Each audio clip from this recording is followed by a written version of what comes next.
നാളെ പടച്ചറപ്പിന്റെ പരലോകത്ത് വെച്ച് ഒരാളെ തിരിഞ്ഞു നോക്കാത്ത ദിവസം അല്ലാഹുവിന്റെ പ്രവാചകനെ കയ്യിൽ പിടിച്ച് സ്വർഗത്തിൽ കൊണ്ടുപോകുന്ന ഒന്നാമത്തെ വിഭാഗമാണെന്നറിയുമോ? ഈ സദസ്സിലിരിക്കുന്ന ചില മാതാപിതാക്കളാണെന്ന് അഷ്റഫുൽ ഖൽഖ് നബി മുഹമ്മദ് മുസ്തഫ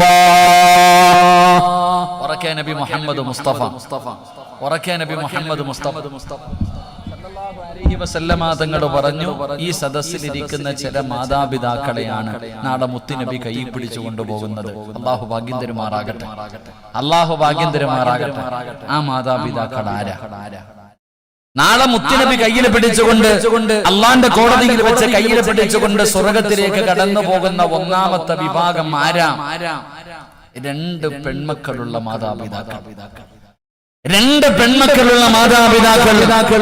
അല്ലാഹുവിന്റെ പ്രവാചകൻ തന്നെ പറയുകയാണ്, ഏതെങ്കിലും ഒരു മാതാപിതാക്കൾക്ക് അല്ലാഹു രണ്ട് പെൺമക്കളെ കൊടുത്തു, രണ്ട് പെൺമക്കളെ നല്ലതുപോലെ വളർത്തി അവരെ വിവാഹം കഴിച്ചു കൊടുക്കുന്ന വാപ്പയും അമ്മയും നാളെ സ്വർഗത്തിൽ എന്റെ കൂടെയാണെന്ന് നബി മുഹമ്മദ് മുസ്തഫ സല്ലല്ലാഹു അലൈഹി വസല്ലമ തങ്ങൾ പറയുന്നു, രണ്ട് പെൺമക്കൾ അല്ലാഹു കൊടുത്തു, ആ മക്കളെ നല്ല നിലയിൽ വളർത്തി അവരെ വിവാഹം കഴിച്ചു കൊടുക്കുന്ന വാപ്പയും അമ്മയും നാളെ എന്റെ കൂടെയാണ് സ്വർഗത്തിലെന്ന് നബിയിന റസൂലുള്ളാഹി വടക്ക നബിയിന റസൂലുള്ളാഹി. രണ്ട് പെൺമക്കളുള്ള ഏതെങ്കിലും വാപ്പായും ഉമ്മയും ഉണ്ടെങ്കിൽ ഒന്ന് കൈവക്കുക. ഒന്ന് പൊക്കടോ, നിങ്ങളുടെ ഭാഗ്യവാന്മാരില്ലേ? ഒരു 10-12 പേരുണ്ട് താത്താമാര്. രണ്ട് പെൺമക്കളുള്ള താത്താമാരെന്ന് കൈവക്കുക. അള്ളാഹു നിങ്ങൾക്ക് ഈമാൻ നൽകി അനുഗ്രഹിക്കുമാറാകട്ടെ. എന്റെ പ്രിയമുള്ളവരെ, പെൺമക്കളെ ആർക്കും വേണ്ട.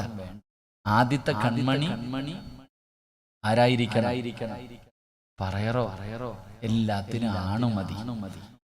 ഭാര്യ ഗർഭിണിയായി കഴിഞ്ഞാൽ പിന്നെ ആണ് മതി, പെണ്ണ് വേണ്ട. എല്ലാത്തിനും ആണ് മതി. പെണ്ണെന്താ? പെണ്ണ് വന്ന ചെലവ് കൂടുതൽ അവസ്ഥ അതാ. പെൺകുട്ടികൾ വന്ന ചെലവ് കൂടുതലാ. എങ്കിൽ ഇമാം ഗസാലി തങ്ങൾ പറയുന്നു, ആദ്യത്തെ പ്രസവത്തിൽ പെൺകുട്ടിയാണെങ്കിൽ അള്ളാഹു ആ കുടുംബത്തിന് ബർക്കത്ത് ചെയ്യുമെന്ന്. അള്ളാഹു ഈമാൻ തരുമാറാകട്ടെ. ആദ്യത്തെ പ്രസവത്തിൽ പെണ്ണിനെയാണോ പ്രസവിച്ചത്, നീ രക്ഷപ്പെട്ടു, അള്ളാഹു നിനക്ക് ബർക്കത്ത് നൽകും. അള്ളാഹു ഈമാൻ നൽകുമാറാകട്ടെ. എന്റെ പ്രിയമുള്ള സഹോദരങ്ങളെ, പെൺകുട്ടികളെ വളർത്തി വിവാഹം കഴിച്ച് വിട്ട സ്വർഗവാ. മുത്തുനബി പറഞ്ഞത്, അവര് സ്വർഗത്തിൽ എന്റെ കൂടെ രണ്ട് വിരലുകൾ ചേർത്ത് വെച്ചിട്ട് പറഞ്ഞു, ഇത്രയും അടുത്ത്. അല്ലാന്റെ റസൂല് പറഞ്ഞത്, ഞാനും അവരും തമ്മിൽ സ്വർഗത്തിൽ ഇത്രയും അടുത്ത്. എന്റെ പ്രിയപ്പെട്ടവരെ, പ്രവാചകന് പെൺമക്കളെ വല്ലാത്ത ഇഷ്ടമായിരുന്നു. പ്രവാചകന് പെൺമക്കളോട് വല്ലാത്ത സ്നേഹം. ചരിത്രത്തിൽ കാണാം, ഒരിക്കൽ നബി സല്ലല്ലാഹു അലൈഹി വസല്ലമ തങ്ങൾ മസ്ജിദുൻ നബവിയിൽ ഇരുന്നിട്ട് ഇങ്ങനെ നസീഹ പ്രസംഗിച്ചുകൊണ്ടിരിക്കുക. അങ്ങനെ എല്ലാ സഹാബത്തും ഇങ്ങനെ വഅദിന്റെ സദസ്സിലുണ്ട്. നോക്കുമ്പോ ഒരു ആൺകുട്ടി ഇങ്ങനെ ഓടി വന്നിട്ട് വാപ്പാടെ അടുക്കൽ ഓടി വന്നു. വാപ്പ മോനെ കണ്ടതും കെട്ടിപ്പിടിച്ചൊരു മുത്തം കൊടുത്തിട്ട് പിടിച്ചു മടിയിൽ കയറ്റിയിരുത്തി. പ്രവാചകനൊന്നും മിണ്ടിയില്ല, പ്രസംഗിച്ചുകൊണ്ടേയിരുന്നു. കുറെ സമയം കഴിഞ്ഞു. ആ മനുഷ്യന്റെ പെൺകുട്ടിയായ മകള് നേരെ വാപ്പാടെ അടുത്ത് വന്നു. മോൻ വന്നതുപോലെ വാപ്പാടെ അടുത്ത് വന്നതും വാപ്പ ആ പൊന്നുമോക്ക് ഒരു ഉമ്മ കൊടുത്തു. എന്നിട്ട് പിടിച്ച് താഴെ ഇരുത്തി. നബി സല്ലല്ലാഹു അലൈഹി വസല്ലമ തങ്ങൾ പ്രസംഗം നിർത്തി. എന്നിട്ട് ആ വാപ്പാട് പറഞ്ഞ്, ഒന്നിയിൽ മടിയിലിരിക്കുന്ന മോനെ താഴെ ഇരുത്ത്, അല്ലെങ്കിൽ ആ മോളെ കയറ്റി മടിയിലിരുത്തുന്ന നബി മുഹമ്മദ് മുസ്തഫ. ആ പെൺകുട്ടിയോട് വാപ്പ വേർതിരിവ് കാണിച്ചപ്പോ മുത്തുനബിക്ക് സഹിച്ചില്ല. അപ്പൊ തന്നെ മുത്തുനബി പറഞ്ഞു, ആ മകളെ ഇന്നേ കയറ്റിയിരുത്ത്. എന്റെ പ്രിയമുള്ള സഹോദരങ്ങളെ, സഹോദരിമാരെ, അല്ലാഹുവിന്റെ റസൂലിനെ തന്റെ പെൺകുട്ടികളായ മക്കളോട് വലിയ സ്നേഹം. ചരിത്രം നോക്ക്. ഫാത്തിമ എന്ന് പറയുന്ന പൊന്നുമോളെ കണ്ട നെറ്റിയിൽ ഉമ്മ വെക്കും. പാപ്പമാര് കേട്ടോണം, പ്രായപൂർത്തിയായ മക്കളെയും പിടിച്ച് കവളിലല്ല ഉമ്മ വെക്കേണ്ടത്. റസൂലുള്ളാഹി സ്വല്ലല്ലാഹു അലൈഹി വസല്ലമ തങ്ങള് ഫാത്തിമ ബീബി റളിയല്ലാഹു തആല അൻഹയുടെ നെറ്റിത്തടത്തിൽ ഉമ്മ വെക്കും. രണ്ടു പേർക്ക് നെറ്റിത്തടത്തിലാ ഉമ്മ കൊടുക്കേണ്ടത്. അല്ലാഹു ഭാഗ്യം തരുമാറാകട്ടെ. ആർക്കൊക്കെ? രണ്ടുപേരുടെ നെറ്റിത്തടത്തിലാ ഉമ്മ കൊടുക്കേണ്ടത്. ആരുടെയൊക്കെയെന്നറിയോ? പറമനുഷ്യന്മാരെ, പെണ്ണുപിള്ളയുടെ, ഭാര്യയുടെ അല്ല. രണ്ടുപേർക്ക് പ്രായപൂർത്തിയായ പെൺമക്കൾ. ആ പെൺമക്കളുടെ നെറ്റിത്തടത്തിൽ ഉമ്മ കൊടുക്കണം. രണ്ട് നമ്മുടെ ഉമ്മയുടെ നെറ്റിത്തടത്തിൽ ഉമ്മ കൊടുക്കണം. അല്ലാഹു ഭാഗ്യം തരുമാറാകട്ടെ.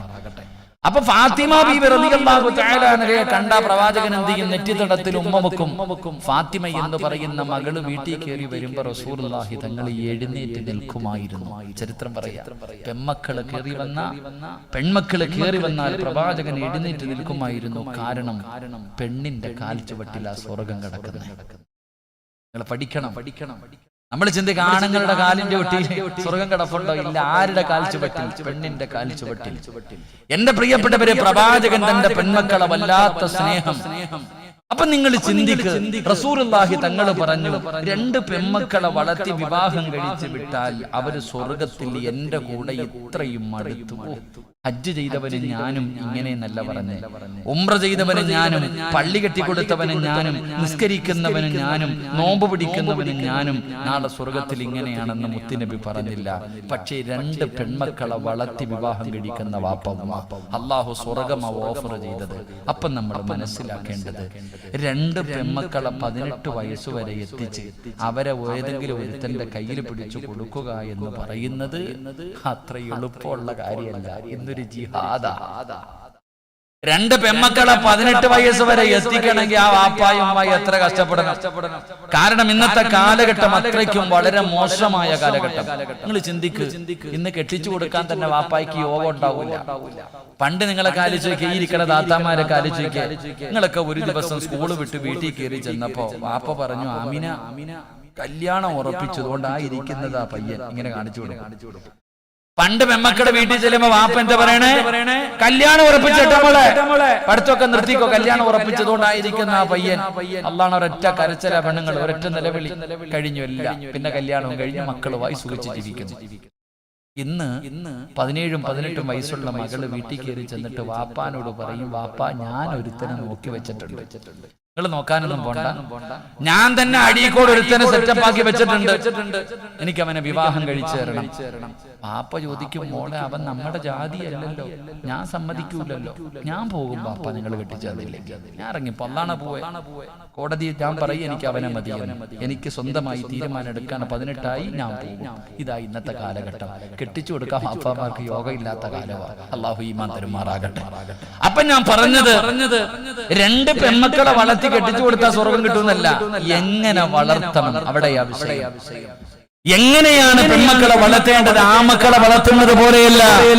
അല്ലാഹുവിന്റെ പ്രവാചകൻ അവിടുന്ന് പറയുകയാണ്, നിങ്ങൾ നിങ്ങളുടെ മക്കളെ വളർത്തേണ്ടത് എങ്ങനെയാണ്? ആൺമക്കളെ പോലെയല്ല, പെൺമക്കളെ വളർത്തുമ്പോൾ നിങ്ങൾ സൂക്ഷിക്കേണ്ട ഒരുപാട് കാര്യമുണ്ട്. ആൺകുട്ടികളെ വളർത്തുന്നത് പോലെയല്ല പെൺകുട്ടികളെ വളർത്തേണ്ടത്. പെൺകുട്ടികളെ വളർത്തേണ്ട രീതിയിൽ വളർത്തണം. കാരണം ഒരു പെണ്ണ് നന്നായ ലോകം നന്നാകും. ഒരു പെണ്ണ് നന്നായ ലോകം നന്നാവും. അല്ലാഹുവിന്റെ വിശുദ്ധമായ ഖുർആൻ എടുത്ത് നോക്ക്. വൽബലദു തയ്യിബു യഖ്റുജു നബാതുഹു ബിഇذن റബ്ബി. അല്ലാഹുവിന്റെ വിശുദ്ധമായ ഖുർആൻ അവിടെ നിന്ന് പറയുന്നു, നല്ല കൃഷിയിടത്തിൽ വിത്തിറക്കിയാലേ നല്ല വിളവ് കിട്ടൂ. ഖുർആൻ പറഞ്ഞ പ്രയോഗം അങ്ങനെയാണ്. അല്ലാഹു പറയുകയാ, നല്ല പറമ്പിൽ വിത്തിറക്കിയാലേ, നല്ല കൃഷി ഇറക്കിയാലേ നല്ല വിത്ത് കിട്ടൂ, വിളവ് കിട്ടൂ. അല്ലാഹുവിന്റെ ഖുർആൻ പറഞ്ഞു, നിസാഉക്കും ഹർസുൽ ലക്കും ഫഅതു ഹർസക്കും. നിന്റെ ഭാര്യമാര് നിന്റെ കൃഷിയിടമാ. അല്ലാഹുവിന്റെ ഖുർആൻ പറയാ, ഭാര്യ ഭർത്താവിന്റെ കൃഷിയിടമ. പച്ച മലയാളത്തിൽ പറഞ്ഞ, അല്ലാഹുവിനെ പേടിച്ച് ജീവിക്കുന്ന ഒരു പെണ്ണിന്റെ വയറ്റിലെ നല്ല മക്കൾ ജനിക്കാറുള്ളൂ. അതാ ഖുർആൻ പറഞ്ഞേ. അല്ലാഹുവിനെ പേടിച്ച് നടക്കുന്ന ഒരു പെണ്ണിന്റെ മടിത്തട്ടിലെ നല്ല മക്കൾ ജനിക്കത്തുള്ളൂ. അപ്പൊ ഒരു പെണ്ണ് നന്നായ അവളുടെ മക്കള് നന്നാകും, അവളുടെ ഭർത്താവ് നന്നാകും. ഒരു പെണ്ണ് വിചാരിച്ചാൽ ഏത് വൃത്തികെട്ട ഭർത്താവിനെയും നന്നാക്കാൻ പറ്റും. ചരിത്രം അതാ പഠിപ്പിക്കുന്നത്. ഒരിക്കലും നന്നാകില്ല എന്ന് കരുതിയ എത്രയോ ഭർത്താക്കന്മാരെ ഭാര്യമാര് നന്നാക്കിയ ചരിത്രമുണ്ട്. പിന്നെ നിന്റെ ഭർത്താവ് നന്നാകാത്തത് നീ നേരെയാക്കാത്തത് കൊണ്ടാണ്. പെണ്ണുങ്ങൾക്ക് സമയമില്ല റിസ്ക് എടുക്കാൻ. ഭർത്താവിന്റെ കള്ളുകൂടി നിർത്തണമെന്നൊരു ഭാര്യ വിചാരിച്ചാൽ പറ്റും. ഭർത്താവിന്റെ ഫോൺ വിളിയും മോശമായ ജീവിതവും നിർത്തണമെന്നൊരു പെണ്ണ് വിചാരിച്ചാൽ പറ്റും. പക്ഷെ ഇവര് വിചാരിക്കത്തില്ല. അവർക്ക് വേണ്ട, ഇവര് വിട്ടേക്കല്ല, അഴിച്ചുവിട്ടിരിക്കുക. അപ്പൊ ഒരു പെണ്ണ് നന്നായ മക്കള് നന്നാകും, ഭർത്താവ് നന്നാകും, വീട് നന്നാകും, കുടുംബം നന്നാകും, നാട് നന്നാകും, രാജ്യം നന്നാകും, ലോകം നന്നാകും. ഒരു പെണ്ണ് നന്നായ, ഒരു പെണ്ണ് പിഴച്ചാലോ അള്ളാഹു കാത്തുരക്ഷിക്കുമാറാകട്ടെ. അതുകൊണ്ടാ അള്ളാഹ് പറഞ്ഞത്, അതുകൊണ്ടാ മുത്തുനബി പറഞ്ഞത്, വളർത്തേണ്ടതുപോലെ വളർത്തുക. ഒരു വാപ്പാടെയും ഉമ്മായുടെയും ജോലിയാ മക്കളെ നല്ല നിലയിൽ വളർത്തുക. പള്ളിയിലെ ഉസ്താദിന്റെ ജോലിയല്ല. മദ്രസയെ പഠിപ്പിക്കണ ഉസ്താദല്ല നിന്റെ മക്കളെ നന്നാക്കേണ്ടത്. ആദ്യം നീ നന്നാക്ക് നിന്റെ മക്കളെ. അല്ലാഹ് ആര്, മുത്തുനബി ആര്, ദീൻ എന്ത്, നിന്റെ മക്കൾക്ക് പഠിപ്പിച്ചു കൊടുക്കേണ്ട ബാധ്യത മാതാപിതാക്കൾക്കുള്ളത്. അത് മാതാപിതാക്കളുടെ ജോലിയാ. പിന്നെ ഉസ്താദന്മാര്, ആദ്യത്തെ ഉസ്താദ് നിങ്ങളാ. അതുകൊണ്ട് എന്റെ പ്രിയപ്പെട്ടവരോട് പറയുന്നു, നിന്റെ പെൺമക്കളെ നീ നല്ലതുപോലെ വളർത്തു. അവരെ അദബ് പഠിപ്പിച്ചു കൊടുക്കൂ. അവർക്ക് നീ ലജ്ജ പറഞ്ഞു കൊടുക്കൂ. ലജ്ജ എന്താണ്? ആകെ അങ്ങനെയാണ് പെൺമക്കളെ വളർത്തേണ്ടത്. പക്ഷേ ഇന്നത്തെ പെൺകുട്ടികളുടെ ജീവിതം കണ്ടാല്, അവരുടെ നടത്തം കണ്ടാല്, അവരുടെ സംസാരം കണ്ടാല്, അവരുടെ വസ്ത്രധാരണ കണ്ടാല് അല്ലാഹുവേ ലജ്ജ തോന്നുകയാണ്, സങ്കടം തോന്നുകയാണ്. പഠിച്ചവരെ, ഇന്നത്തെ പെൺകുട്ടികളുടെ നടത്തവും സ്വഭാവം കണ്ടിട്ടുണ്ടോ? പഠിച്ചവനെ, എന്തേ സഹോദരാ എന്തേ ഇങ്ങനെയായി പോയത്? ആകവേ പഠിച്ചവനെ, ഇന്നത്തെ കാലഘട്ടത്തിലെ പെണ്ണുങ്ങളുണ്ടല്ലോ, എന്നൊക്കെ ഉസ്താദന്മാരെ കണ്ട തലമറയ്ക്കുമായിരുന്നു. ഉസ്താദിനെ കണ്ട തലയിൽ കിടക്കുന്ന ഷാളെടുത്ത് താഴെകിടന്ന കാലവാ. പഠിച്ചവനെ, തലമറയ്ക്കാനെന്ന് പലർക്കും മടിയാണ്. മുടിയെല്ലാം അടിച്ചിട്ട് കൊണ്ടിങ്ങനെ അതാ അടിച്ചു പൊളിച്ച് നടക്കുകയാണ്. എന്റെ പ്രിയപ്പെട്ട പെങ്ങള്, അതിന്റെ സദസ്സിൽ വന്നിരുന്നിട്ട് പോലെ തലമറയ്ക്കാൻ പഠിക്കുന്ന, തലമറയ്ക്കാൻ മടി കാണിക്കുന്ന, മുടി വെളിയിലിട്ടിരിക്കുന്ന പെണ്ണ് കള്ളകരെന്ന ശിക്ഷ എന്തെന്നറിയോ? പടച്ചറപ്പിന്റെ കോടതിയിലോ നരകത്തിലെ ഒരു തൊപ്പി നിന്റെ തലയിലേക്ക് വെക്കുകയാണ്. നിന്റെ തലയിലേക്ക് നാളെ ഒരു നരകത്തിന്റെ തീയുടെ തൊപ്പിയല്ലാതെ മലക്കുകളെ പടന്ന് വെച്ചു തരികയാണ്. തലച്ചോറിങ്ങനെ ഉരുകുകയാണ്. നിന്റെ തലയോട്ടി മുഴുവനും പടച്ചവരെ വിളിച്ചിറങ്ങുകയാ. അവർ ചെയ്ത പാപം കണ്ടുപിടിച്ചത് കൊണ്ടല്ല, വ്യഭിചരിച്ചത് കൊണ്ടല്ല, പലിശ തിന്നത് കൊണ്ടല്ല, സംസ്കരിക്കാത്തത് കൊണ്ടല്ല, മറയ്ക്കാത്ത പെണ്ണ് നിനക്കല്ല നാളെ തരുന്ന ശിക്ഷയാ. അതുകൊണ്ട് എന്റെ പ്രിയപ്പെട്ട പെങ്ങളോട് പറയുകയാ, പെങ്ങളെ തലമറയ്ക്കാൻ പഠിപ്പിക്കൂ. എന്റെ മക്കൾക്ക് ചരിത്രം പറഞ്ഞു കൊടുക്കൂ. പരിശുദ്ധമായ ദീനിന്റെ നിയമങ്ങളെ പഠിപ്പിച്ചു കൊടുക്കൂ. മക്കൾക്ക് പറഞ്ഞു കൊടുക്കണം. ഒരു തലമുടി വെളിയിൽ കണ്ട നാളെ നീ അള്ളാന്റെ മുന്നിൽ എന്ത് പറയും? രക്ഷപ്പെടുമോ? ഒരു തലമുടി കണ്ടാൽ നരകത്തിന്റെ തൊപ്പി അള്ളാഹു നിന്റെ തലയിൽ വെച്ചു തരുമെന്ന് ആദരവായ പ്രവാചകൻ നബി മുഹമ്മദ് മുസ്തഫ. ആദരവായ പ്രവാചകൻ നബി മുഹമ്മദ് മുസ്തഫ. എന്റെ പ്രിയപ്പെട്ടവർ, ഇസ്ലാമിന്റെ നിയമം എന്താ? നിങ്ങൾ എന്താ പഠിക്കാത്തത്? ഇസ്ലാമിന്റെ നിയമം, അള്ളാഹുവിന്റെ ഗുണവും രക്ഷയും നിന്റെ മേലുണ്ടാകട്ടെ. ഇത് അസ്സലാമു അലൈക്കും വറഹ്മത്തുള്ളാഹി തആല വബറകാതുഹു. ഇതിന്റെ അർത്ഥം സലാം പറയൽ ഒരു ദുആയ. എന്നാൽ ഒരു അന്യ പെണ്ണ് ആണിനോട് സലാം പറയാൻ പാടില്ല. ഒരു അന്യ പെണ്ണ് ഒരു അന്യ പുരുഷനോട് സലാം പറയാൻ പാടില്ല. എന്തിന്? മയ്യത്ത് പോലും കാണാൻ പാടില്ല. ഇതാ ഇസ്ലാമിന്റെ നിയമം.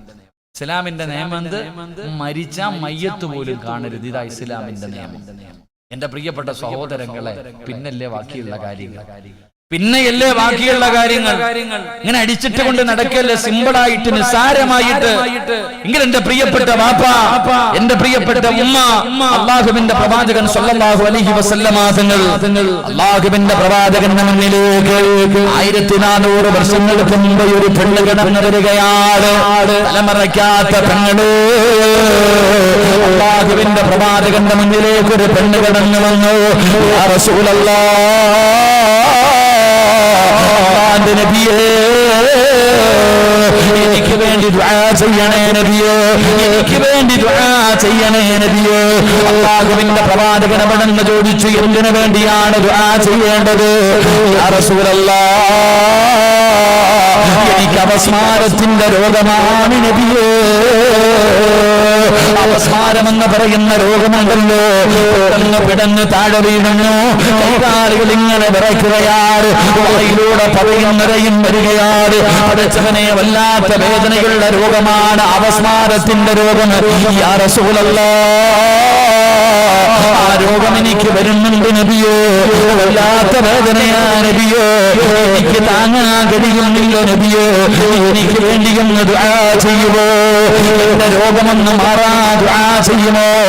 അല്ലാഹുവിന്റെ പ്രവാചകനോട് പെണ്ണ് പറയുമ്പോ റസൂലുള്ളാഹി പറയുന്ന പെണ്ണ്,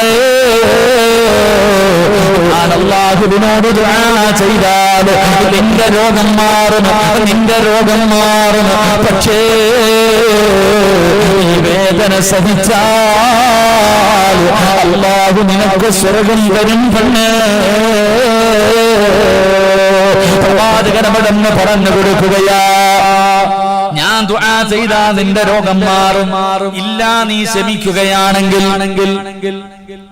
നീ ശമിക്കുകയാണെങ്കിൽ അല്ലാഹു നിനക്ക് സ്വർഗം തരുമെന്ന് മുത്തുനബി പറയുമ്പോ ആ പെണ്ണ് പറഞ്ഞു, നബിയേ ദുആ ചെയ്യണ്ട, ഞാൻ സഹിക്കാൻ നബിയേ, വേദനകൾ മുഴുവനും ഞാൻ ശമിക്കാൻ തയ്യാറാണ്, എനിക്ക് സ്വർഗം മതി നബിയേ, എനിക്ക് സ്വർഗം മതി നബിയേ.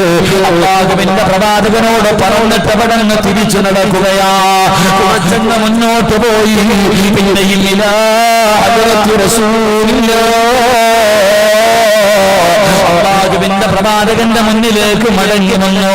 എനിക്ക് വേണ്ടി ദുആ ചെയ്യണേ നബിയേ, രോഗം മാറാനല്ല, രോഗം മാറാനല്ല, പിന്നെ എന്തിനെന്നറിയോ, അപസ്മാരം എന്ന് പറയുന്ന രോഗം വന്ന് താഴേക്ക് വീഴുമ്പോ എന്റെ ഔറത്ത് വെളിവാകുന്നു നബിയേ, എന്റെ ഔറത്ത് വെളിവാകുകയാണ്. അന്യപുരുഷന്മാര് കാണുന്നു, എന്റെ ശരീരം അന്യപുരുഷന്മാര് കാണുന്നു. എനിക്കതിഷ്ടമില്ല നബിയേ, എനിക്കതിഷ്ടമില്ല നബിയേ. അതുകൊണ്ട് ഞാൻ രോഗം പിടിച്ചു വീഴുമ്പോ എന്റെ ഔറത്ത് വെളിവാകാതിരിക്കാൻ അല്ലാഹുവിനോടൊന്ന് ദുആ ചെയ്യുമോ നബിയേ?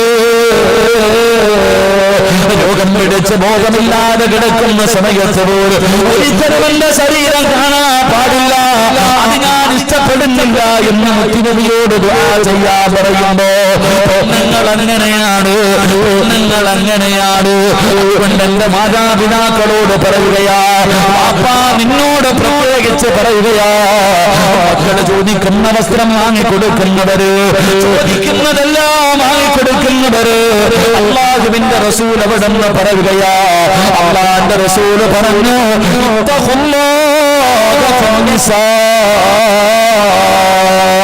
അല്ലാഹുവിന്റെ റസൂൽ അവിടെ നിന്ന് പറയുകയാ, എന്റെ ഭാര്യയുണ്ടല്ലോ, എന്റെ മക്കളുണ്ടല്ലോ, അല്ലാഹു നിന്നെ ഏൽപ്പിച്ചിരിക്കുന്ന അമാനത്താ. നാളെ അല്ലാഹു പരലോകത്ത് വെച്ച് നിന്റെ ഭാര്യയെ കുറിച്ചും നിന്റെ മക്കളെ കുറിച്ചും അല്ലാഹു നിന്നോട് വിചാരണ ചെയ്യുമെന്ന് നബി മുഹമ്മദ് മുസ്തഫ സല്ലല്ലാഹു അലൈഹി വസല്ലമ തങ്ങൾ പറയുന്നത്. തന്റെ പൊന്നാര മകൾക്ക് ജീൻസിന്റെ പാന്റ് വാങ്ങി കൊടുക്കുന്ന വാപ്പാ, ഇറങ്ങിയ പോലെ പടച്ചവനെ ശരീരത്തിന്റെ വടിവുകൾ വെളിയിൽ കാണുന്ന രീതിയിലുള്ള വസ്ത്രം വാങ്ങിക്കൊടുക്കുന്ന വാപ്പാ, അതുകൊണ്ട് നിന്റെ പൊന്നാര മകൾ നിന്റെ മുന്നിലൂടെ നടക്കുമ്പോ നിനക്കറിയാം ഇത് പാപമാണെന്ന്, നിനക്കറിയണല്ലോ. നിന്റെ പൊന്നാര മക്കളുടെ ശരീരത്തിന്റെ വടിവുകൾ വെളിയിൽ കാണുന്ന രീതിയിൽ വസ്ത്രം ധരിച്ചുകൊണ്ട് നിന്റെ പൊന്നുമോട് നടക്കുമ്പോ ഇത് പാപമാണെന്ന് നിനക്കറിയാമല്ലോ. എത്താറില്ലല്ലോ, എത്താറില്ലല്ലോ. അല്ലാഹുവിന്റെ റസൂൽ പറയുകയാ, നിന്നെയൊന്നും വെറുതെ വിടൂല, നിങ്ങളെ വെറുതെ വിടൂല. അല്ലാഹു നിന്നോട് സംസാരിക്കില്ല, അല്ലാഹു നിന്നോട് കരുണ കാണിക്കില്ല. അതുകൊണ്ട് എന്റെ പ്രിയമുള്ളവരോട് ഓർമ്മപ്പെടുത്തുകയാണ്, മക്കളെ ചെയ്യുന്ന തെറ്റ് കണ്ടിട്ട് അതിനെ നിസ്സാരമായി കളയുന്ന വാപ്പാ, അല്ലാഹുവിന്റെ മുന്നിൽ കണക്ക് പറയേണ്ടവരാ. പ്രവാചകനവിടെന്ന് പറഞ്ഞു, 5 പെണ്ണുങ്ങള്, 5 പെണ്ണുങ്ങള് ആണുങ്ങള് സ്വർഗ്ഗത്തിൽ പോകുന്നതിനെ തടയുമെന്ന് ആദരവായ പ്രവാചകൻ നബി മുഹമ്മദ് മുസ്തഫ സല്ലല്ലാഹു അലൈഹി വസല്ലം 5 പെണ്ണുങ്ങൾ ഒരാള് സ്വർഗ്ഗത്തിൽ പോകുമ്പോ തടയും ഒരാണിനെ, ഒരു വാപ്പയെ. ഏതാ? എന്റെ പ്രിയപ്പെട്ടവർ, 5 പെണ്ണുങ്ങളിൽ ഒരു പെണ്ണ് നിന്റെ മകളാ. നിന്റെ മകളാ, നിനക്ക് താടിയുണ്ട്, തഴമ്പുണ്ട്, നീ കമ്മിറ്റിക്കാരനാണ്, എല്ലാ കാര്യങ്ങളും ചെയ്യാൻ മുമ്പന്തിയിൽ നിൽക്കുന്നവനാ. പക്ഷെ നിന്റെ മോള് നിന്റെ വസ്ത്രം ധരിച്ചു നടക്കുന്നത് കണ്ടിട്ടുണ്ടോ? താത്താമാര് ഫർദയും ധരിച്ച് ഹിജാബും ധരിച്ച് കയ്യിൽ തസ്ബീഹ് കുത്തിയിട്ടടക്കും. അല്ലോ കണ്ടു കഴിഞ്ഞാൽ മലക്കുകൾ ഇറങ്ങുന്ന പോലെ. എന്ന തൊട്ടുപുറകിൽ ഒരെണ്ണം എഴുതും സായിപ്പ് മാതാമ പോലും തോറ്റുപോകുന്ന രീതിയിൽ. അള്ളാഹു ഈമാൻ നൽകി നിഗ്രഹിക്കുമാറാകട്ടെ. നീ വിചാരിച്ച് രക്ഷപ്പെടൂന്നു? ഇല്ല, അള്ള നിന്നെ പിടിച്ചുർത്തും. അള്ള നിന്നോട് ചോദിക്കും, എന്തിനാ താത്ത നീ ഒന്ന് കണ്ണ് തുറന്നു നോക്ക്. നിന്റെ 18 വയസ്സുള്ള 15 വയസ്സുള്ള മകള് ഈ ഡ്രസ്സ് വിട്ടുകൊണ്ട് നാട്ടിയിറങ്ങിയ സ്വന്തം പിഴച്ചു. എന്തിനാ മറ്റുള്ളവനെ പിഴപ്പിക്കുന്നത്? ഈ നാട്ടിലെ ചെറുപ്പക്കാരെ നരകത്തിൽ കൊണ്ടുപോകാൻ ഒരു കാരണമാകുന്നത് എന്തിനാ പെങ്ങളെ? അതുകൊണ്ട് മക്കളുടെ വസ്ത്രധാരണം നോക്ക്, അവരുടെ പ്രവർത്തനങ്ങൾ, അവരുടെ സ്വഭാവങ്ങൾ. അള്ളാന്റെ റസൂല്, അള്ളാന്റെ ഖുർആൻ പറഞ്ഞ എന്തെന്നറിയോ? 3 സമയങ്ങളിൽ മാതാപിതാക്കളുടെ ബെഡ്റൂമിന്റെ അകത്ത് കയറണമെങ്കിൽ മക്കൾ അനുവാദം ചോദിക്കണം. ഖുർആന പറഞ്ഞ അല്ല പറയുകയാ, 3 സമയങ്ങളിൽ മാതാപിതാക്കളുടെ ബെഡ്റൂമിന്റെ അകത്ത് കയറണമെങ്കിൽ പോയിട്ട് ഇങ്ങനെ തട്ടിയിട്ട് വിളിക്കണം. പാപ്പ കേറി വരട്ടെ, ഉമ്മ കേറി വരട്ടെ, അനുവാദം ചോദിച്ചിട്ടേ കേറാൻ പാടുള്ളൂ എന്ന് അല്ലാഹുവിന്റെ വിശുദ്ധ ഖുർആൻ. ഏതു മക്കള്? 25, 20, 18, 15, 10 അല്ല, 7 വയസ്സിന് താഴെ പ്രായമുള്ള മക്കൾ. 7 വയസ്സിന് താഴെ പ്രായമുള്ള മക്കള് വാപ്പാടെയും ഉമ്മാടെയും ബെഡ്റൂമിൽ കയറണമെങ്കിൽ 3 സമയത്ത് അനുവാദം ചോദിക്കണം. 3 സമയം അനുവാദമില്ലാതെ കയറാൻ പാടില്ല. ഏതാ 3 സമയം? 1 സുബഹിക്ക് മുമ്പുള്ള സമയം, വെളുപ്പാങ്കാല സമയം. 2 നട്ടുച്ച സമയം. 3 രാത്രി. ഈ 3 സമയങ്ങളിൽ അനുവാദം ചോദിക്കാതെ 7 വയസ്സിന് താഴെ പ്രായമുള്ള മക്കള് കയറാൻ പാടില്ല സ്വന്തം മാതാപിതാക്കളുടെ ബെഡ്റൂമിന്റെ അകത്ത്. എന്തുകൊണ്ട്? എന്റെ പ്രിയപ്പെട്ടവരെ, സുബഹിക്ക് മുമ്പുള്ള സമയം നല്ല ഉറക്കത്തിന്റെ സമയം അല്ലേ? ഉറങ്ങാൻ എന്ത് രസവാ! വെളുപ്പാങ്കാല സമയത്ത് ഏറ്റവും മനോഹരമായ സമയം. അപ്പൊ ഇങ്ങനെ വാപ്പായി ഉമ്മായിക്ക് നല്ല ഉറങ്ങുന്ന സമയം. ഉദാഹരണം പറഞ്ഞ, നമ്മൾ ആണുങ്ങളൊക്കെ കിടക്കുന്ന സമയത്ത് ഒരു മുണ്ടെടുത്തിട്ട് കിടന്നുറങ്ങും. ഏകദേശമുള്ള ആണുങ്ങൾ മുഴുവനും കിടക്കുന്ന സമയത്ത് മുണ്ടുടുത്തിട്ടാ കിടന്നുറങ്ങുന്നത്. രാവിലെ ഉറക്കത്തിൽ നിന്ന് എഴുന്നേൽക്കുമ്പോ ആദ്യം തിരയണത്, അല്ല ഒരു മുണ്ടുടുത്തിട്ടുണ്ടായിരുന്നല്ലോ പടച്ചോനെ, മുണ്ടെവിടാന്ന് തിരയണത്. ഒരാളാണ് ഉറക്കത്തിൽ നിന്ന് എഴുന്നേൽക്കുമ്പോ ആദ്യം തിരയുന്നത് മുണ്ട. കാരണം ചിലപ്പോൾ ഫാന്റെ മുകളിലായിരിക്കും, എവിടെങ്കിലും കിടക്കുന്നുണ്ടാകും. അതാവസ്ഥ. പിന്നെ നിങ്ങൾ ഇട്ടിരിക്കണ മാക്സിയുടെ കഥ ഞാൻ പറയണില്ല, ഓർത്തു നോക്ക്. അപ്പൊ ഈ സുബഹിക്ക് മുമ്പുള്ള സമയം 7 വയസ്സുള്ള അല്ലെങ്കിൽ 6 വയസ്സുള്ള 5 വയസ്സുള്ള ഒരു മകനോ മകളോ റൂമിലോട്ട് കയറി വരുമ്പോ അള്ളാഹുവെ കോവളം ബീച്ചിൽ കിടക്കണ പോലെ വാപ്പ കിടക്ക, അല്ലെങ്കിൽ ഉമ്മയുടെ കടത്ത അങ്ങനെയാ. അപ്പൊ ഈ മക്കൾ ഇത് കണ്ടാൽ ഒന്നും തോന്നില്ല. പ്രായപൂർത്തിയാകാത്ത മക്കള് മാതാപിതാക്കളുടെ ഔറത്ത് കണ്ടെന്ന് പറഞ്ഞിട്ട് മക്കൾക്കൊന്നും തോന്നാറില്ല. എന്നിട്ടും അള്ളാഹു പറഞ്ഞു കാണരുത്. അതാ ഖുർആൻ. അതാ മക്കളെ വളർത്തേണ്ടത് എങ്ങനെയാണെന്ന് പഠിക്ക്. മാതാപിതാക്കളുടെ ഔറത്ത് 7 വയസ്സിന് താഴെ പ്രായമുള്ള മക്കള് കണ്ടാ ഒന്നും തോന്നാറില്ല. എന്നിട്ടും അള്ളാഹു പറഞ്ഞു കാണരുത്. കണ്ടാൽ അവര് വളർന്നു വരുമ്പോൾ അതവരുടെ ജീവിതത്തിൽ ബാധിക്കാൻ സാധ്യതയുണ്ട്. അത്രയും സൂക്ഷ്മത പാലിക്കണമെന്ന ഖുർആൻ പറഞ്ഞത്. എന്നാ ഇന്ന് വീട്ടിൽ ചെന്നാൽ 35 വയസ്സുള്ള വാപ്പ, 10-25 വയസ്സുള്ള അല്ലെങ്കിൽ 10-30 വയസ്സിന് താഴെ പ്രായമുള്ള ഉമ്മ, ഇവിടെ 15 വയസ്സുകാരൻ, ഇവിടെ 13 വയസ്സുകാരി ഇരുന്നിട്ട് അരപ്പാവാടയിട്ട് ആടുന്ന ഇംഗ്ലീഷ് പടം വരെ കാണുന്ന കാലമാണ്. അല്ലാഹു ഈമാൻ തരുമാറാകട്ടെ. അതാ കുടുംബം, അതാ പെങ്ങളെ കുടുംബം. അങ്ങനെ ആവണം കുടുംബം. നാണോ ഇല്ല, മാനോ ഇല്ല, ഇരുന്ന് കാണുക. വാ, കെട്ടിപ്പിടിച്ചിട്ട്. ഇപ്പത്തെ ഏത് സിനിമയിലും കിസ്സില്ലാത്ത സിനിമയില്ലല്ലോ. കെട്ടിപ്പിടിച്ചിട്ട് കൊടുക്ക. വാപ്പായും മക്കളും ഇരുന്ന് കാണാ. അല്ലാഹു അഅലം. എന്റെ പ്രിയപ്പെട്ട സഹോദരങ്ങളെ, പിന്നെ പരാതി, ഉസ്താദെ മക്കളുടെ മൊബൈൽ ആവശ്യമില്ലാത്ത വീഡിയോ കാണുന്നു, അത് കാണുന്നു, ഇത് കാണുന്നു. പിന്നെ പറഞ്ഞിട്ട് വല്ല കാര്യമുണ്ടോ? അതുകൊണ്ട് ഞാൻ പറയുന്നത്, മക്കളെ വളർത്തേണ്ട രീതിയിൽ വളർത്തും. വെറുതെ വളർത്തി ഇറച്ചിക്കോഴിയെ വളർത്തണ പോലെ വളർത്തിയിട്ട് കാര്യമൊന്നുമില്ല. വളർത്തേണ്ട രീതിയിൽ വളർത്തണം. അപ്പൊ നിങ്ങൾ പറയും, ഉസ്താദെ ഞങ്ങൾ പറഞ്ഞിട്ട് ഞങ്ങളുടെ മക്കള് കേൾക്കണില്ലല്ലോ. എടാ, ഈ വഅദിന്റെ സദസ്സിൽ വന്നിട്ട് തലമറക്കലില്ല പെണ്ണുങ്ങൾ. പണ്ടത്തെ പെണ്ണുങ്ങൾ ഉസ്താദിനെ കണ്ടാ ഇങ്ങനെ എടുത്തിടും, ഇപ്പൊ ഉസ്താദിനെ കണ്ടാ ഇങ്ങനെ എടുത്തിടും. ഇതന്നെ അവസ്ഥ. എടാ ട്രെയിനിലൊക്കെ യാത്ര ചെയ്യുമ്പോ അപ്പുറത്തിപ്പുറത്തൊക്കെ സീറ്റ് ഇരുന്നിട്ട് ഈ അമുസ്ലിമായി ചെറുപ്പക്കാരുടെ കൂടെ ഒക്കെ ഇരുന്ന് ഫോട്ടോ. അപ്പൊ ഉസ്താദ് എങ്ങാണോ ഉണ്ടെങ്കിലോ കെട്ടി അങ്ങോട്ട് പിടിച്ചിരുന്നിട്ട് ഇങ്ങനെ അങ്ങോട്ട് എടുത്ത് തരും, ഉസ്താദ് കാണട്ടെ. ഇതാ ഇന്നത്തെ മക്കള്. ഇത് തെറ്റാണെന്നറിയാത്ത ആരെങ്കിലും ഉണ്ടോ? എല്ലാവർക്കും അറിയാം, പാവവാ, തെറ്റാ തെറ്റാ തെറ്റാ, അല്ലാഹ് ഇഷ്ടപ്പെടാത്ത കാര്യമാണ്, എല്ലാവർക്കും അറിയാം. എന്നിട്ട് എന്റെ നന്നാകാത്ത, എന്നിട്ടും എന്റെ നന്നാകാത്ത? എല്ലാവരോടും ചോദ്യം, എന്തുകൊണ്ട് എന്റെ പ്രിയപ്പെട്ടവരെ എത്ര വലിയ നന്മ കേട്ടിട്ട് നമ്മൾ ആരും നന്നാകുന്നില്ല? അതിനൊരു കാരണം ഞാൻ പറഞ്ഞുതരാം. നന്നാകാത്ത എന്താ ചോദിക്കല്ലോ ഉസ്താദെ. 18 വയസ്സുള്ള എന്റെ മോളുടെ കാലി പിടിച്ചിട്ട് ഞാൻ കരഞ്ഞു പോകരുതെന്ന്, എന്നിട്ട് അവള് പോയി ഉസ്താദെ എന്റെ മൂക്ക് എങ്ങനെ പറ്റി ഞാൻ പറഞ്ഞുതരാം. നിങ്ങൾ എത്രയോ നാള് കൊണ്ട് വയൽ കേൾക്കുന്ന, എല്ലാ വർഷവും ഇവിടെ വയലുണ്ടല്ലോ. എന്റെ ജീവിതത്തിൽ മാറ്റം വരുത്താത്തത് അതിന്റെ ഒരു കാരണം ഞാൻ പറയാം. നന്നാകാൻ പറ്റാത്തതിന്റെ ഒരു കാരണം ഇമാം റാസി തങ്ങൾ ഒരു ചരിത്രം പറയുന്നുണ്ട് തന്റെ തഫ്സീറിൽ. ഈ ചരിത്രം കേൾക്കുമ്പോൾ നിനക്ക് തിരിയും. ഈ ചരിത്രം കേൾക്കുമ്പോൾ ഉസ്താദന്മാര് പറയണ്ട, പടിപടിയായിട്ട് മുടി വെട്ടിയാൽ അള്ളാന്റെ മലക്കുകൾ ശപിക്കും. പിന്നെ മലക്ക് ശപിച്ച എവിടെ എനിക്കെന്താ വളർത്തിക്കൊണ്ടിടക്കാം? എടാ, പടിപടിയായിട്ട് മുടി വെട്ടുന്നവനെ മലക്ക് ശപിക്കുമെന്ന ഇതറിയാത്ത ഏതെങ്കിലും ചെറുപ്പക്കാരനുണ്ടോ? പറവയെ പോലെ വളർത്തിക്കൊണ്ടാ നടക്കണേ. എന്റെ പ്രിയപ്പെട്ടവര്, എന്തുകൊണ്ടാണ് മക്കളെ ഇങ്ങനെ ആയിപ്പോയത്? ഈ ഒരൊറ്റ ചരിത്രം നീ മനസ്സിരുത്തി കേൾക്ക്. മഹാനായ ഇമാം റാസി തങ്ങൾ പറയുകയാ, 1400 വർഷങ്ങൾക്ക് മുമ്പ് മദീനയുടെ തെരുവിലൂടെ ഒരു പെണ്ണ് നിലവിളിച്ചു കൊണ്ടോടുകയാ.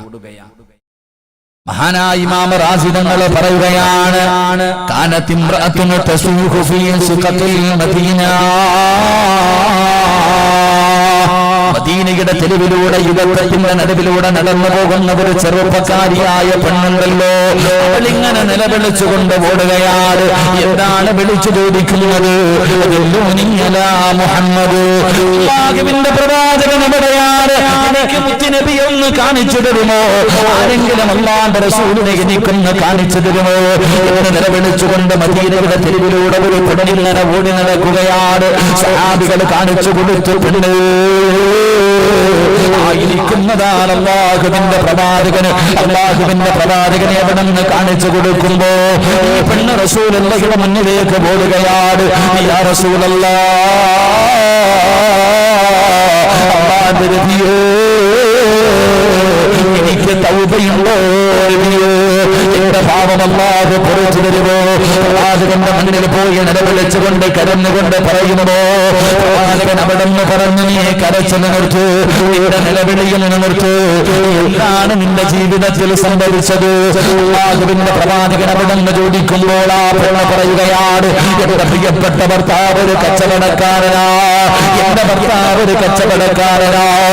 കഴിഞ്ഞാൽ മാസങ്ങൾ കഴിഞ്ഞേ വരാറുള്ളൂ. ഒരുപാട് മാസങ്ങൾ കഴിഞ്ഞ് ഗൾഫിൽ പോകുന്നത് പോലെയാണ്. കഴിഞ്ഞാൽ ഒരുപാട് മാസങ്ങൾ കഴിഞ്ഞേ വരാറുള്ളൂ. എന്റെ ഭർത്താവ് കച്ചവടത്തിന് പോയപ്പോ നീ സനയിച്ചു യാ റസൂലല്ലാഹ്, ഞാൻ വ്യഭിചരിച്ചു നബിയേ. പുരുഷനുമായി ശാരീരികമായി ബന്ധപ്പെട്ടു. അവിടുന്ന് പടച്ചവനെ കിടപ്പറ പങ്കിടുകയാണ്. അതിലൂടെ ഗർഭിണിയായി ഒന്ന് കളഞ്ഞില്ല, തലയ്ക്ക് കളഞ്ഞില്ല. ഭർത്താവ് നാട്ടിലില്ല, കുടുംബക്കാരുമില്ല. അതുകൊണ്ട് ആരുമറിയാതെ ചുമന്നുകൊണ്ട് നടന്നു. ഒരാളോട് പറഞ്ഞില്ല, ഒരാളെയും അറിയിച്ചില്ല. ഗർഭിണിയായത് കാരണം പറയാതെ ചുമന്നുകൊണ്ട് നടക്കുകയാണ്. 9 മാസം കഴിഞ്ഞു. യാ റസൂലല്ലാഹ്, അല്ലാഹുവിന്റെ നബിയേ, ഞാനൊരു ആൺകുഞ്ഞിനെ പ്രസവിച്ചു നബിയേ. അവിടെ നിന്ന് ഒരു ആൺകുഞ്ഞിനെ ജന്മം കൊടുക്കുകയാണ്. പ്രസവിച്ചു കഴിഞ്ഞപ്പോ യാ റസൂലല്ലാഹ്, ആ കുഞ്ഞിന്റെ കഴുത്ത് ഞെരിച്ച് കൊന്നു കളഞ്ഞു നബിയേ. 9 മാസക്കാലം ഗർഭം ചുമന്നു. വേദനയുടെ വേദനയും നിന്ന് പ്രസവിച്ച തന്റെ പ്രിയപ്പെട്ട പൊന്നുമോർ ആ ഉമ്മ തന്നെ കഴുത്തു ഞെരിച്ചെന്ന് കൊല്ലുകയാണ്. എന്നിട്ട് മയ്യത്ത് കുഴിച്ചിട്ടില്ല. എന്ത് ചെയ്തെന്നറിയോ? ഈ പെണ്ണിനൊരു ജോലിയില്ലായിരുന്നു. സുർക്കയുടെ കച്ചവടം നടത്തുന്ന പെണ്ണാ. ഒരു സൈഡ് ബിസിനസ്സാണ്. പഠിച്ചവനെ സുർക്കയുടെ കച്ചവടം നടത്തുന്ന പെണ്ണാട്. എന്ത് ചെയ്തെന്നറിയുമോ? തന്റെ കുഞ്ഞിനുടെ മയ്യത്തെടുത്തു എന്റെ കുഞ്ഞിന്റെ മയ്യത്തെടുത്തു ഏറ്റവും കൂടുതൽ പവർ കൂടിയ സുർക്കയുടെ ഭരണിക്കകത്തിട്ട് അടച്ചങ്ങ് വെക്കുകയാണ്. റോഡിലൊക്കെ നെല്ലിക്ക ഉപ്പിലിടാൻ വെക്കുന്നത് പോലെ, മാങ്ങ ഉപ്പിലിട്ട് വെക്കുന്നത് പോലെ സുർക്കയുടെ കുപ്പിക്കകത്ത് തന്റെ കുഞ്ഞിന്റെ മയ്യത്തങ്ങ് വെച്ചടക്കുകയാണ്.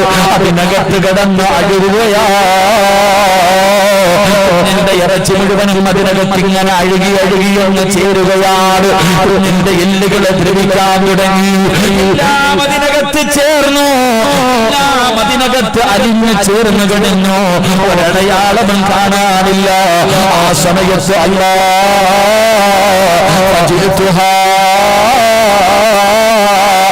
ഞാനത് ജനങ്ങൾക്ക് കുടിക്കാൻ കൊടുത്തു നബിയേ, കച്ചവടം നടത്തി നബിയേ, ഞാനത് വിറ്റ് കാശ് വാങ്ങി നബിയേ. റസൂലുള്ള കരയുകയാ.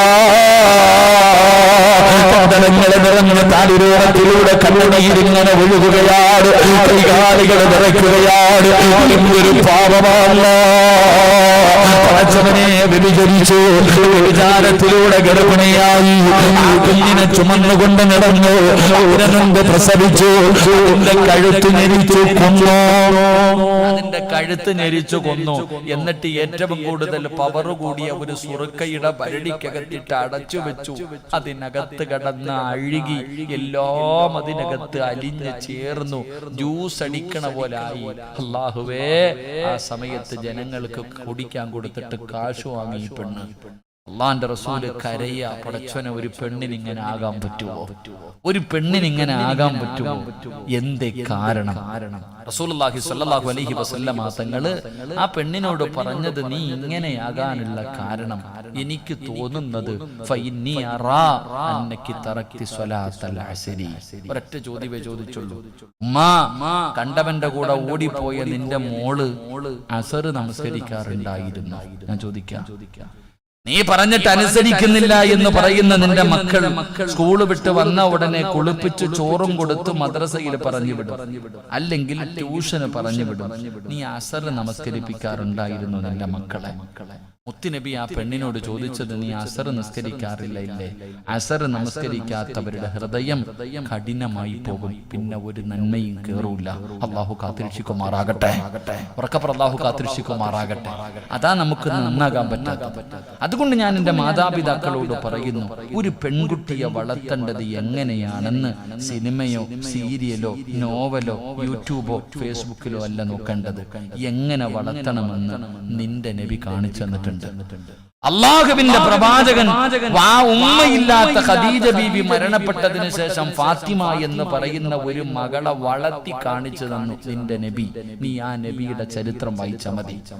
ഒരു പെൺകുട്ടി എങ്ങനെയാണ് വളർത്തേണ്ടത് എന്ന് അള്ളാന്റെ റസൂൽ സല്ലല്ലാഹു അലൈഹി വസല്ലം തങ്ങൾ കാണിച്ചു തന്നു. അതും ഉമ്മയില്ലാത്തൊരു മോളെ, ഉമ്മയില്ലാത്ത ഒരു മകളെ പ്രവാചകൻ വളർത്തി കാണിച്ചു തന്നു. ആ വളർത്തിയത് എങ്ങനെയാണെന്ന് പഠിച്ചിട്ട് നിന്റെ മോളെ വളർത്ത്, എങ്കിലേ അള്ളാഹ് നിനക്ക് സ്വർഗം തരൂ. അള്ളാഹു ഈമാൻ തരുമാറാകട്ടെ. ഉറക്കെ അള്ളാഹ് ഈമാൻ തരുമാറാകട്ടെ. അപ്പം മക്കളെ വളർത്തിയാൽ മാത്രം പോരാ, കെട്ടിച്ചു കൊടുക്കണം. ആർക്ക് കെട്ടിച്ചു കൊടുക്കണം? ഏതെങ്കിലും ഒരു പൊട്ടന്റെ കൈ പിടിച്ചു കൊടുത്താൽ സ്വർഗം കിട്ടൂല. ആയതെങ്കിലും ഒരാളുടെ കയ്യിൽ പിടിച്ചു കൊടുത്താൽ സ്വർഗം കിട്ടൂല. അതുകൊണ്ടാ മുത്തുനബി പറഞ്ഞത്, നിങ്ങളുടെ മക്കളുടെ വിവാഹം എടുക്കുമ്പോൾ നിങ്ങൾ പരിഗണിക്കേണ്ടത് 4 കാര്യം. ഒരു വാപ്പ തന്റെ പൊന്നാര മക്കളെ വിവാഹം കഴിച്ചു കൊടുക്കാൻ സമയമായാൽ നീ നോക്കണം, 4 കാര്യങ്ങൾ നീ പരിഗണിക്കണം. 1, നിന്റെ മകളെ കെട്ടുന്നവന് സൗന്ദര്യമുണ്ടോ എന്ന് നീ നോക്കണം. മരുമോന് സൗന്ദര്യമുണ്ടോ, പുതിയാപ്പിളയ്ക്ക് സൗന്ദര്യമുണ്ടോ നീ നോക്കണം. അവന് സമ്പത്തുണ്ടോ എന്ന് നോക്കണം. അവന് സമ്പത്തുണ്ടോ എന്ന് നോക്കണം.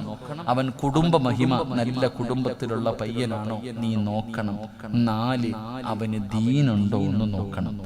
ഈ 4 കാര്യം എണ്ണി പറഞ്ഞിട്ട് പ്രവാചകൻ അവസാനം പറഞ്ഞു, ഏറ്റവും കൂടുതൽ പരിഗണന സമ്പത്തിനോ സൗന്ദര്യത്തിനോ കുടുംബ മഹിമയ്ക്കോ അല്ല, ദീനിന് നീ സ്ഥാനം കൊടുക്കണേ എന്ന് ആദരവായ പ്രവാചകൻ നബി മുഹമ്മദ് മുസ്തഫ സല്ലല്ലാഹു അലൈഹി വസല്ലം തങ്ങൾ പറഞ്ഞു, നീ ആദ്യം സൗന്ദര്യം, സമ്പത്ത് മരുമോന് ഏക്കർ കണക്കിന് വസ്തു ഉണ്ടോ, ഗൾഫിൽ സൂപ്പർ മാർക്കറ്റ് ഉണ്ടോ, വണ്ടിയുണ്ടോ, ഇതൊക്കെ നോക്കണേ. ദീൻ ആരും നോക്കണില്ല. ഞാൻ എന്റെ പ്രിയപ്പെട്ട മാതാപിതാക്കളോട് പറയുകയാ, സമ്പത്ത് നോക്കി 8 മക്കളെ കെട്ടിച്ചു കൊടുക്കരുത്. ആണാണെങ്കിലും പെണ്ണാണെങ്കിലും കെട്ടിച്ചു കൊടുത്താ നിന്റെ മക്കള് കണ്ണുനീര് കുടിക്കുന്നത് നിനക്ക് കാണാം. അള്ളാഹു കാത്തുരക്ഷിക്കുമാറാകട്ടെ, ഉറക്കല്ലാഹു കാത്തുരക്ഷിക്കുമാറാകട്ടെ. 2 സൗന്ദര്യം, ദീനില്ലാത്ത സൗന്ദര്യമുള്ള ആണിനെയും വേണ്ട, പെണ്ണിനെയും വേണ്ട. എത്ര വലിയ ദുൽഖർ സൽമാന്റെ സൗന്ദര്യം ഉണ്ടെങ്കിലും മോളെ അള്ളാനെ പേടിയില്ലാത്തവനാണോ കൂടെ പോകരുത്. നീ കണ്ണുനീര് കുടിക്കും, നീ കണ്ണുനീര് കുടിക്കേണ്ടി വരും.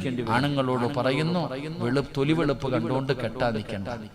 എടാ, തൊലിവെളുപ്പ് കണ്ടുകൊണ്ട് കെട്ടാൻ നിൽക്കണ്ട. അവസാനം 8ന്റെ പണി കിട്ടും. അള്ളാഹു കാത്തുരക്ഷിക്കുമാറാകട്ടെ, ഉറക്കപ്പുറ അള്ളാഹു കാത്തുരക്ഷിക്കുമാറാകട്ടെ. 3 കുടുംബ മഹിമ നോക്കും ചിലര്, ദീൻ നോക്കാറില്ല. എങ്കിലും പ്രവാചകൻ പറഞ്ഞു, നിങ്ങൾ ദീനാണ് പരിഗണിക്കേണ്ടത്. ദീനുള്ള പെണ്ണിനെ വേണം ആണുങ്ങളെ വിവാഹം കഴിക്കാൻ. പെൺമക്കള് പുതിയ പളയെ തിരഞ്ഞെടുക്കുമ്പോൾ അവന് ദീനുണ്ടോ എന്ന് നോക്കണം. അള്ളാഹു നമുക്ക് ഈമാൻ നൽകുമാറാകട്ടെ. മഹാനായ നബിയിന റസൂലുള്ളാഹി. നിങ്ങൾക്ക് മടുത്ത നിർത്താറായ എത്രയായി? 12 മണിയാറായി. സുബ്ഹാനല്ലാഹ്, എത്ര പെട്ടെന്ന്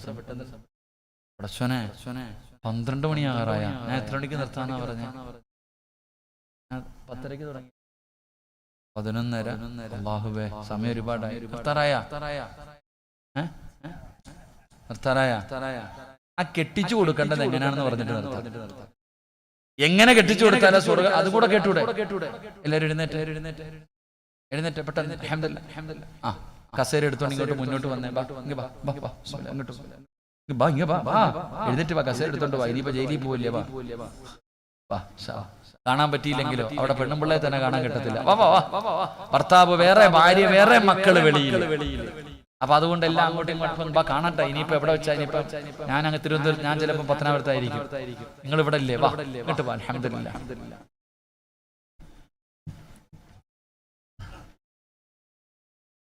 പോണ്ടവർ ഇറങ്ങി പോണ്ട. പക്കറ്റ് പിരിവുണ്ടോ?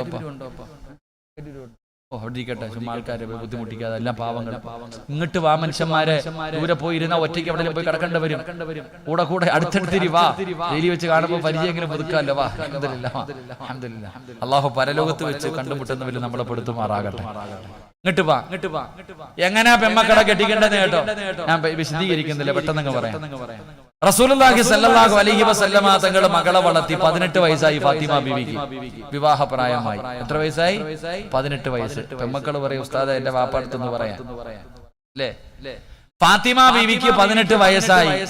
റസൂലുള്ളാഹി സ്വല്ലല്ലാഹു അലൈഹി വസല്ലമ തങ്ങൾ കെട്ടിച്ചു കൊടുക്കാൻ തീരുമാനിച്ചു. അപ്പൊ വലിയ വലിയ സമ്പന്നന്മാര് മുത്തി നബിയുടെ മുന്നിൽ വന്നിട്ട് പെണ്ണി ചോദിച്ചു. കെട്ടിച്ചു കൊടുത്തില്ല. ഒരുപാട് അബൂബക്കർ തങ്ങൾ, ഉമർ തങ്ങൾ വരെ വന്ന് ചോദിച്ചു, നബിയെ ഫാത്തിമ ഇല്ല, കെട്ടിച്ചേരൂല്ല. ഒരുപാട് പേര് വന്നു. പക്ഷെ അള്ളാന്റെ റസൂൽ ആരെയാ തെരഞ്ഞെടുത്തത്? 10ാമത്തെ വയസ്സിൽ പ്രവാചകന്റെ കൂടെ വന്ന സ്വഹാബിയാണ് മഹാനായ സയ്യിദുന അലി ഇബ്നു അബീ ത്വാലിബ് റളിയല്ലാഹു.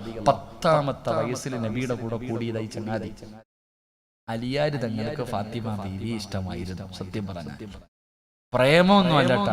അപ്പൊ വേണമെങ്കിൽ പറയും, അലിയാർ തങ്ങൾ ഫാത്തിമയെ പ്രേമിച്ചില്ലേ? അപ്പൊ പിന്നെ എനിക്കെന്താ അങ്ങനെ കരുതരുത്.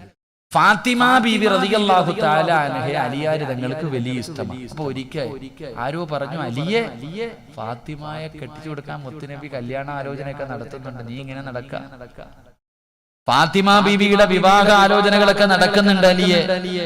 സഹാബത്ത് പറഞ്ഞപ്പോ അലിയാർ തങ്ങള്, എന്നാ പോയി നബിയോട് ചോദിക്കാം, ഫാത്തിമ ബീവിയെ കെട്ടിച്ചു തരുമോ എന്ന് ചോദിക്കാമെന്ന് കരുതിയിട്ട് അലിയാർ തങ്ങള് നേരെ മുത്തി നബിയുടെ മുന്നിൽ പോയി. പ്രവാചകൻ സല്ലല്ലാഹു അലൈഹി വസല്ലമ തങ്ങളുടെ മുന്നിൽ മോളെ കെട്ടിച്ചേരുമെന്ന് ചോദിക്കാൻ പോയതാ. പക്ഷെ പ്രവാചകനെ കണ്ടപ്പോ മുട്ടിടിക്കാൻ തുടങ്ങി. അങ്ങനെയാണല്ലോ, പ്രേമിച്ച പെണ്ണിന്റെ വാപ്പായും കൂടപ്പുറപ്പരെയും കാണുമ്പോഴത്തേക്ക് പറയ്ക്കും ചിലർക്ക്. അള്ളാന്റെ റസൂലിന്റെ വീടിന്റെ അകത്ത് കയറിച്ചിട്ട് അലിയാർ തങ്ങൾ മുത്തുനബിയെ കണ്ടപ്പോ മിണ്ടണില്ല. എന്താ അലിയെ? ഒന്നുമില്ല നബിയെ. നീ എന്താ ചോദിക്കാൻ വന്നതല്ലേ? ഒന്നുമില്ല നബിയെ.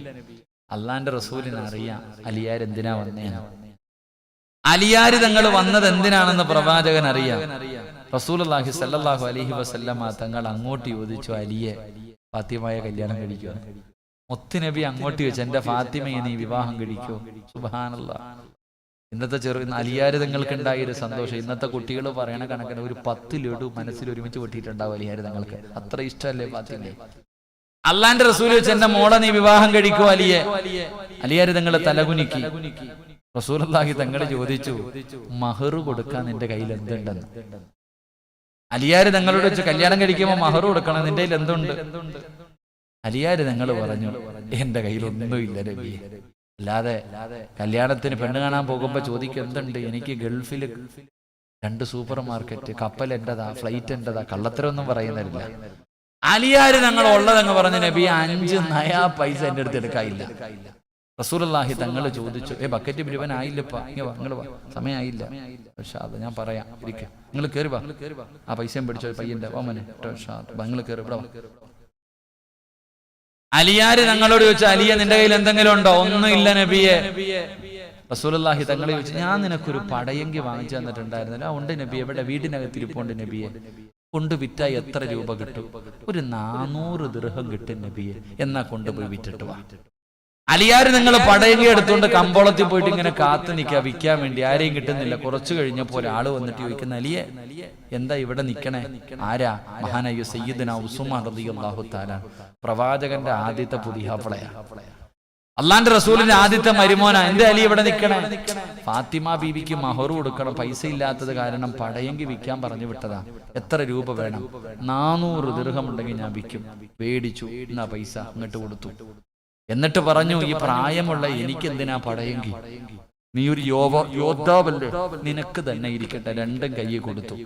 നേരെ അലിയാര് തങ്ങൾ 400 ദിർഹവുമായിട്ട് മുത്തുനബിയുടെ മുന്നിൽ പോയി. അള്ളാന്റെ റസൂൽ സല്ലല്ലാഹു അലൈഹി വസല്ലം തങ്ങളുടെ കയ്യിൽ 400 ദിർഹം വെച്ചു കൊടുത്തു. പ്രവാചകൻ ചോദിച്ചു, അലിയെ വലീമ കൊടുക്കണമല്ലോ കല്യാണം കഴിഞ്ഞാൽ, നാട്ടുകാർക്ക് ഭക്ഷണം കൊടുക്കണമല്ലോ, ഇതൊക്കെ ഇസ്ലാമിലുണ്ട്. അത് എപ്പോഴാ കൊടുക്കണ്ടേ? അവിടെയാ വിഷയം. എപ്പോഴാ വലീമ കൊടുക്കേണ്ടത്? ഉസ്താദിനോട് ചോദിക്കണം കേട്ടാ. വലീമ കൊടുക്കൽ സുന്നത്തിന്റെ പ്രതിഫലം കിട്ടും. എപ്പോഴാ കൊടുക്കേണ്ടത് ഉസ്താദിനോട് ചോദിക്കണം. കെട്ടിയ ഉടനെ അങ്ങോട്ട് ബിരിയാണി വിളമ്പലല്ല, അവിടെ മനസ്സിലാക്കേണ്ടത്. കല്യാണം കഴിഞ്ഞ ഉടനെ മട്ടൻ ബിരിയാണി പ്രതിഫലം കിട്ടുമോന്ന് ഉസ്താദ്മാരോട് ചോദിക്കണം. അലിയാര് ഞങ്ങളോട് ചോദിച്ചു, വലീമ കൊടുക്കണ്ടേ? ഒന്നുമില്ല നബിയെ. അപ്പൊ സഅദ് റളിയല്ലാഹു തആല അൻഹു പറഞ്ഞു, നബിയെ എന്റെ വീട്ടിൽ ഒരു ആട് നിൽക്കുന്നുണ്ട്, ഞാൻ അലിക്ക് കൊടുക്കാം. വേറെ 3 സ്വഹാബികൾ പറഞ്ഞു, ഗോതമ്പ് മാവ് ഞങ്ങളുടെ കയ്യിലുണ്ട്, ഞങ്ങൾ തരാം. ആരുടെ കല്യാണം? മുത്തുനബിയുടെ മോളുടെ കല്യാണം. നമ്മുടെ വീട്ടിൽ നടക്കേണ്ട കല്യാണം കണ്ടിട്ടുണ്ടോ? ഈ പറയുന്നത് ആരുടെ കല്യാണം? സഅദ് റളിയല്ലാഹു തആല അൻഹു ഒരു ആടിനെ കൊടുത്തു. 3 സ്വഹാബികൾ ഗോതമ്പ് മാവ് കൊടുത്തു, അലിയാര് തങ്ങളുടെ വലീമ നടത്താൻ.